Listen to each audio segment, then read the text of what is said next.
Kasing tatag ng bato. Ganyan inilarawan ni Senador Bato de la Rosa ang pangako umano ni Pangulong Bongbong Marcos sa kanya na hindi papapasukin ang mga investigador ng International Criminal Court dito sa bansa. Kaya naman duda si De La Rosa sa sinabi ni dating presidential spokesperson Harry Roque na nag-iimbestiga na ang ICC dito mismo sa Pilipinas. Solid as a rock yung kaya sinabi sa akin na walang ICC na makakapasok dito. Naniniwala ko sa Pangulo, yung buo yung tiwala ko sa kanya. Until now. Si De La Rosa ang unang PNP chief ni dating Pangulong Rodrigo Duterte. Sa ilalim niya ipinatupad ang madugong laban kontra droga na iniimbestigahan ngayon ng ICC. Ayon kay Roque, may source siyang nagsabing labas-masok na sa Pilipinas ang ilang dayuhang galing sa ICC.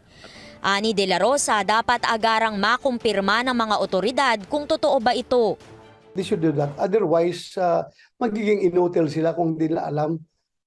Sagot ni Justice Secretary Crispin Remulla, wala namang pag-uusap sa pagitan ng DOJ at ICC patungkol dito.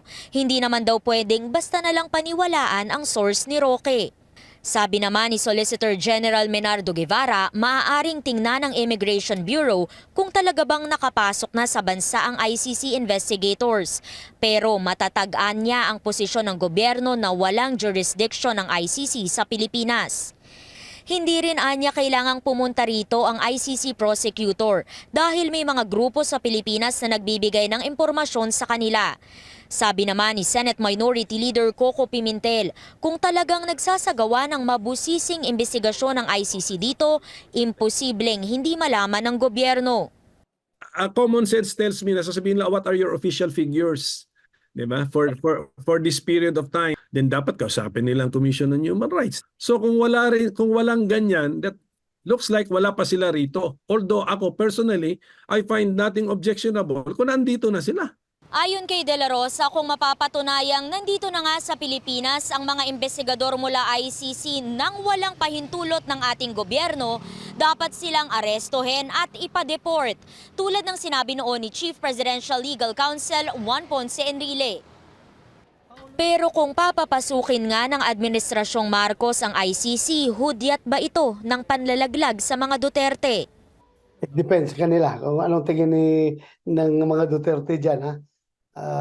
Basta sa akin, as far as I'm concerned, nakikita ko lang, magiging impression ko lang towards this government, this laban bawi. Kung andito sila, wala tayong magawa. Kung pinapasok sila ng gobyerno natin, wala tayong magawa. Face the music.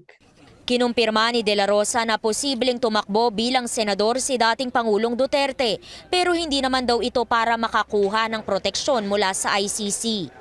Hindi naman niya kailangan ng protection pa, no? Because I am sure if this government, the present government is reasonable enough, the former president should be protected.